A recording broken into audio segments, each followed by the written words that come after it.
Halo semuanya, selamat datang lagi di ulasan saham kita kali ini. Hari ini kita punya satu misteri finansial yang benar-benar menarik dari salah satu raksasa rokok di Indonesia, yaitu Gudang Garam, atau yang kodenya pasti kalian hafal, GGRM. Nah, di pembahasan kali ini, kita bakal bongkar satu fenomena yang rasanya cocok banget disebut paradoks pembalikan arah. Kenapa paradoks? Karena jujur aja, laporan keuangan mereka di kuartal pertama 2026 ini benar-benar bikin kaget pasar. Dan rasanya kok kayak ngelawan logika gitu. Yuk kita bahas! Oke, biar pembahasannya terarah, ini dia peta jalan kita hari ini. Kita bakal mulai dari kejutan labanya di kuartal 1 2026, terus lanjut ke fundamental dan valuasinya. Setelah itu, kita lacak jejak smart money alias bandarmologinya, lalu masuk ke panduan teknikal, dan terakhir, kita jawab pertanyaan pentingnya, GGRM ini sebenarnya harta karun yang tersembunyi, atau malah jebakan? Nah, kita langsung masuk aja ke bagian pertama, yaitu kejutan laba di kuartal pertama 2026. Di sini kita bakal membedah paradoks yang tadi saya sebutin. 1.373%. Ya, kalian nggak salah dengar. Laba bersih GGRM itu meledak sampai nyentuh angka 1,54 triliun rupiah di awal 2026 ini. Coba bayangin, ini lonjakan yang super drastis kalau kita bandingin sama periode yang sama tahun lalu, yang waktu itu cuma sekitar 104 miliar rupiah. Nggak heran kan kalau angka raksasa ini langsung bikin para analis melotot dan bikin bursa kita balik lagi ngelirik saham-saham rokok. Tapi, disinilah letak paradoksnya. Coba perhatikan baik-baik. Di satu sisi, pendapatan mereka itu sebenarnya malah turun 12,8%, jadi 20,11 triliun rupiah. Artinya apa? Artinya, GGRM itu jualan rokoknya lebih dikit. Tapi di sisi lain, laba bersihnya kok bisa meledak ke atas? Kalian pasti mikir, gimana ceritanya jualan barang lebih sedikit tapi malah cetak untung jauh lebih banyak? Nah, jawabannya bisa kita temuin di laporan Indo Premier ini. Lonjakan laba ini sama sekali bukan trik akuntansi ya. Ini murni hasil dari efisiensi yang luar biasa brutal, ditambah kondisi makro yang lagi belain mereka. Bayangin aja, beban operasional dipangkas habis sampai turun 35%. Terus, di saat yang sama, mereka juga naikin harga jual rata-rata produknya sebesar 6,8%. Dan hal yang paling krusial, pemerintah mutusin buat nahan alias ngebekuin cukai rokok di 2026. Alhasil, margin keuntungan yang tadinya tercekik banget beberapa tahun terakhir, sekarang tiba-tiba bisa bernapas super lega.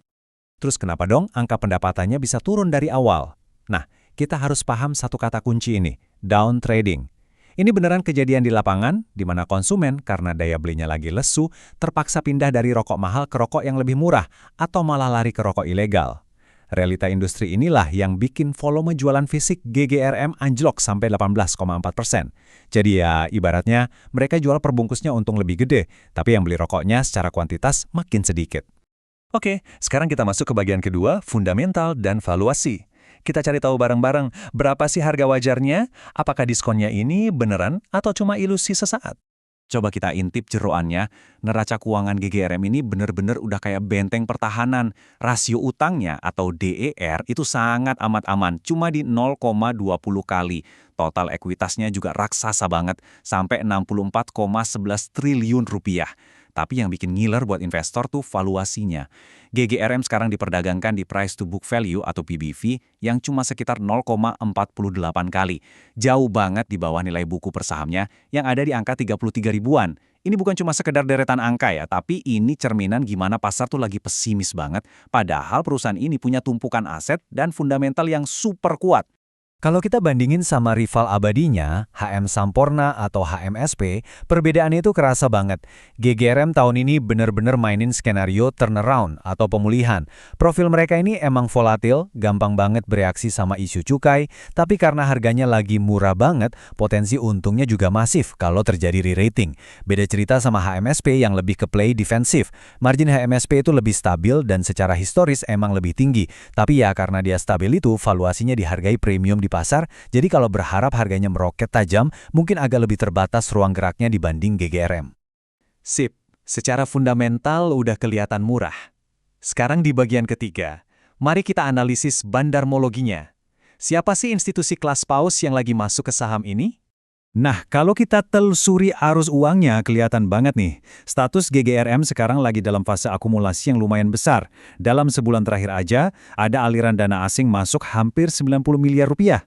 Dan yang menarik, institusi-institusi gede ini diam-diam nyerok barang di bawah di kisaran 13.000 sampai 15.000. Terus, apa kabar investor retail kita? Mayoritas malah sibuk take profit receh karena udah kelamaan nyangkut, atau malah cut loss pas harganya mulai gerak.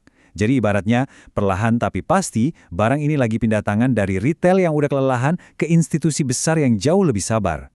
Punya fundamental kokoh dan diakumulasi asing emang bagus banget. Tapi tanpa timing beli yang pas, cuannya nggak bakal maksimal. Makanya, mari kita buka panduan teknikalnya. Dari kacamata teknikal, GGRM ini akhirnya berhasil matahin tren penurunan jangka panjangnya yang bikin frustrasi itu. Sekarang mereka lagi usaha ngebangun struktur uptrend yang baru. Tapi ingat, perjalanannya nggak akan semulus jalan tol. Di depan mata, mereka harus ngelewatin area resistance yang lumayan tebal, di level 17.000 sampai 17.975. Area itu selama setahun terakhir jadi tembok pertahanan para seller yang lumayan kuat. Jadi, melihat rintangan resistance tadi, pertanyaan paling penting buat kalian sekarang adalah, di mana sih sebenarnya area beli terbaiknya supaya kita nggak kejebak beli di harga puncak? Gini, strateginya balik lagi ke gaya investasi kalian. Buat kalian yang swing trader, yang main cepat, jangan asal hajar kanan ya. Mending pakai strategi buy on weakness waktu harganya lagi koreksi wajar di area 16.000 sampai 16.200. Target jualnya bisa dipasang di 19.000 sampai 20.000 dan wajib banget disiplin pasang stop loss kalau harganya jebol di bawah 15.000. Tapi kalau kalian itu tipe value investor, area mainnya jauh lebih leluasa. Kalian udah bisa mulai nyicil beli di bawah 16.500. Kalau harga dikasih diskon lagi ke 14.000 sampai 15.500, wah itu zona serok paling sedap. Tugas kalian tinggal beli dan hold aja 1-2 tahun ke depan buat nunggu harga wajarnya pulih. Oke, kita sampai di bagian akhir. GGRM beneran punya nilai value yang bagus atau ini cuma trap alias jebakan? Mari kita timbang-timbang. Biar kita tetap objektif, kita juga harus lihat resikonya. Saham ini nggak murni bebas masalah. Kalian ingat proyek Bandara Doho Kediri yang dibangun GGRM? Itu butuh capex atau biaya perawatan non-rokok yang nggak main-main, yang pastinya bakal terus nyedot likuiditas kas perusahaan. Ujung-ujungnya, ini bisa ngancem porsi laba yang biasanya rajin dibagikan jadi dividen gede buat kalian. Terus, jangan lupa juga sama ancaman down trading dan regulasi industri tembakau yang makin ketat. Ya emang sih di 2026 ini kebantu gara-gara cukai ditahan, tapi secara jangka panjang, ancaman struktural itu masih tetap menghantui.